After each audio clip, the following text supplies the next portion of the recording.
Hello, and welcome to this week's episode of Bolt Action Reloading. If you're interested to see how the 140 grain hybrid target by Berger performed with Alliant Reloder 23, stick around. Welcome back to the channel. If this is your first time here and you want to see how I and the rest of the community here make our group smaller, start now by subscribing to the channel and hitting the bell icon. That way you'll get notified when I post new videos and you won't miss anything. Like we mentioned, today's video is about the 140 grain hybrid target by Berger with Alliant Reloder 23. If you're unfamiliar with the channel here, the test rifle we'll be talking about is my Ruger precision rifle, chambered in 6.5 Creedmoor with a 24-inch barrel. If you're interested in more details, I will try and post those in the description box below. I'm sure a knee-jerk reaction is some people are familiar with 6.5 Creedmoor, thinking, really? Alliant Reloder 23? Where is this guy coming up with his load data? I'm sure one could be thinking, why in the world are we using Reloder 23 in 6.5 Creedmoor? And I would answer, why not?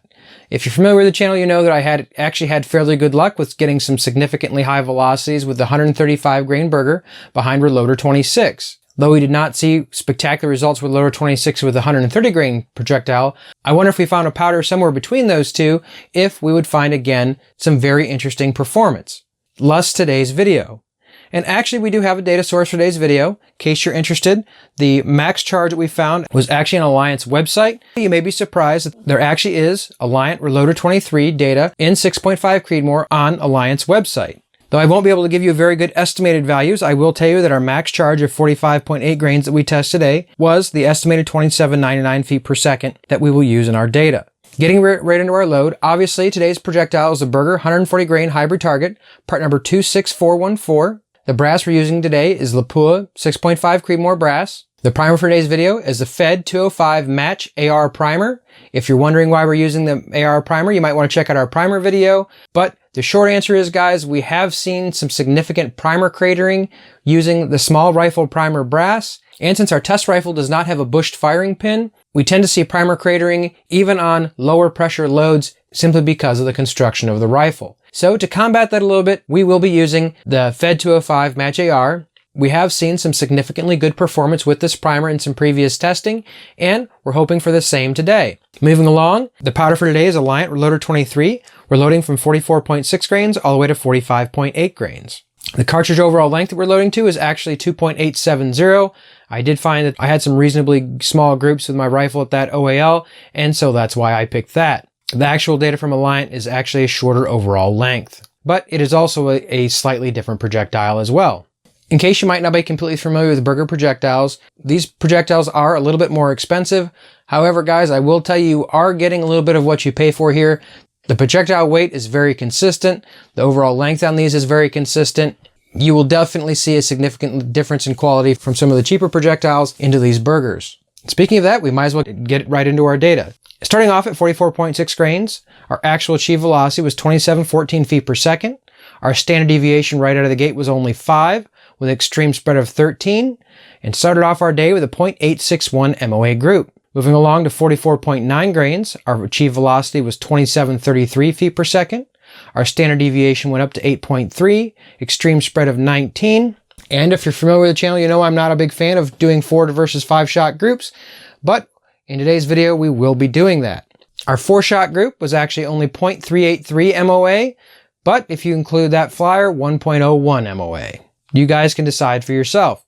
At 45.2 grains, actual achieved velocity was 2750 feet per second, standard deviation was 8.4, extreme spread of 17, and a .747 MOA group. At 45.5 grains, our estimated velocity went to 2775, standard deviation drops to 6.7, extreme spread of 16, going with a 4-shot group, a .445 MOA group versus the 1.065 MOA 5-shot group. At 45.8 grains, our estimated velocity would have been 2799 feet per second according to Alliant's data.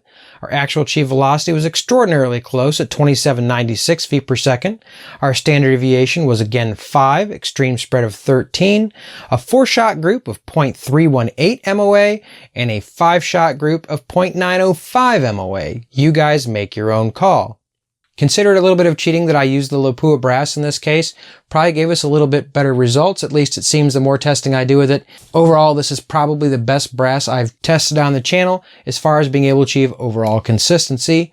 but not taking anything away from this combination, I do feel for our first test with Alliant Reloder 23 in this cartridge that our results are honestly pretty darn good. I certainly would have liked to have seen some extreme spreads with single digits, but certainly the results today are nothing to sneeze at. I'm sure you guys will be interested in pressure signs, so I'll put a shot up of the brass. It will be a quick shot. Really nothing at all to see here of any concern of mine. A couple of these have a slightly more cratered primer than the others. However, certainly nothing as significant I've seen in the past with other cases. No flattened primers, just again, that primer cratering, which seems to be our pressure limitation with this Lapua Brass. And of course, not bushing our firing pin. I did think the 140 grain hybrid target would be a good projectile to start out with Reloder 23 and see where we could get. If you guys have any experience with any of your projectiles using Reloder 23 in this cartridge, I'd certainly interested to see what you found, what you've heard, or if you've actually had any luck. We certainly did not set any speed records for this. We've actually got what I would certainly consider some safe Reloder 16 loads at higher velocities than this, but again, 2000 feet per second is nothing to sneeze at in this cartridge. If the flyer in the 5th group was me, 2000 feet per second and, less than half an MOA, certainly nothing to complain about there.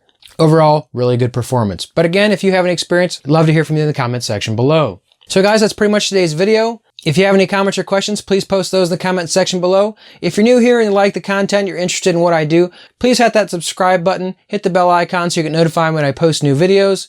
And until next week, stay safe in small groups.